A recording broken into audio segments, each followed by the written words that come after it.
नमस्कार बंधुओं, मैं राजीव धर द्विवेदी आत्मा सीतामढ़ी कृषि विभाग की तरफ से आप सभी किसान बंधुओं का स्वागत और अभिनंदन करता हूं कि अधिक से अधिक संख्या में लोग इस चैनल से जुड़ जाएं।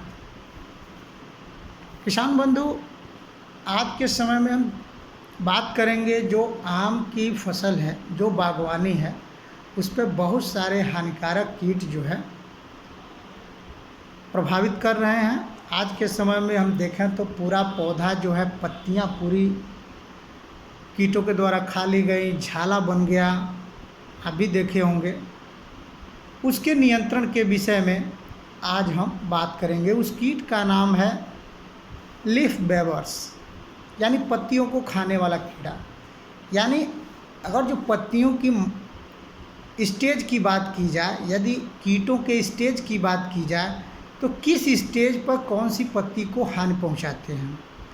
अगर जो कीट के जीवन चक्र की बात की जाए तो वो 4 जीवन चक्र में अपना लाइफ साइकिल पूरा करता है। पहला, अंडा देता है। अंडा वो ऐसे जगह पर देता है जो पत्तियों का निचली सतह है, उस पर अंडा देता है।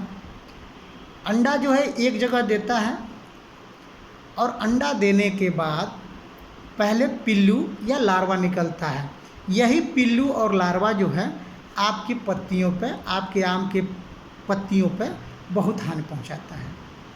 यानी सबसे ज़्यादा हानिकारक अवस्था यदि कोई है तो वह लार्वा है, पिल्लू है। इसलिए इस स्टेज पर नियंत्रण करना बेहद ज़रूरी है। यदि आपका पौधा नया है, 2-4 साल, 5 साल, 10 साल का है, तो ये उस पर भी लग सकता है, और जो 25 साल पुराना है उस पर भी लग सकता है। इसीलिए अनुरोध है कि आप निरंतर साफ सफाई का समय से ध्यान रखें। निरीक्षण करने में पाया गया है कि जो भी साफ सफाई का ध्यान रखा है उसके फसल पर कम ये कीट लगे हैं। लेकिन जहाँ साफ सफाई का या पुराने बगीचे हैं, नहीं ध्यान दिया गया, वहाँ ये ज़्यादा प्रभावित किए हैं और निश्चित रूप से वो पौधा को सुखा देंगे। इसलिए आप सभी से अनुरोध है कि कुछ सावधानियों के साथ दवाओं का प्रयोग निश्चित रूप से करें। जैसे मई जून में आपको जो है साफ सफाई के साथ साथ यदि कीट पतंगे आपके पेड़ पर दिख रहे हैं तो उस समय साफ सफाई करने के बाद एक इंसेक्टिसाइड जो भी बाज़ार में बढ़िया उपलब्ध हो उसका स्प्रे कर सकते हैं। इसके साथ साथ खाद बीज का भी उसी समय प्रबंध करना चाहिए, बरसात के समय में नहीं। लेकिन जो ये लीफ वेवर्स है, इसके लिए जो है आपको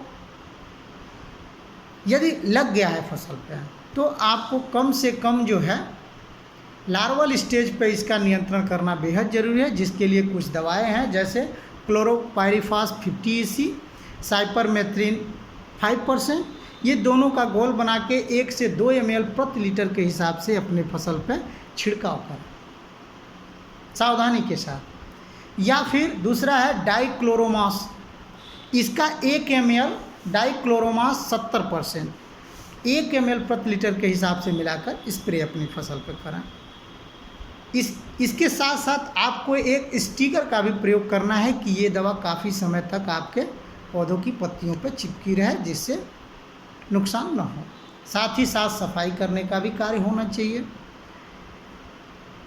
इसमें एग, पिल्लू, प्यूपा और एडल्ट, ये 4 अवस्था होती है, जिसमें पिल्लू यानी जो लार्वा है वही सबसे ज़्यादा हानि पहुंचाता है। इसलिए सभी किसान बंधुओं से अनुरोध है कि साफ सफाई के साथ साथ इन दवाओं का प्रयोग उचित मात्रा में करें और बचाव के साथ करें। इसी के साथ सभी किसान बंधुओं से अनुरोध है कि इस दवा का निरंतर प्रयोग करें। जब तक आपके फसल से इस कीट का समूल नाश न हो जाए तब तक इसका प्रयोग करते रहें। हफ्ते में कम से कम 1-2 बार छिड़काव जरूर करें।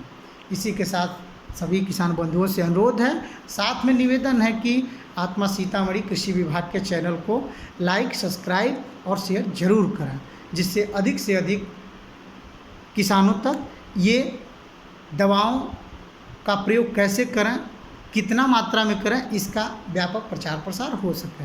नमस्कार किसान भाई।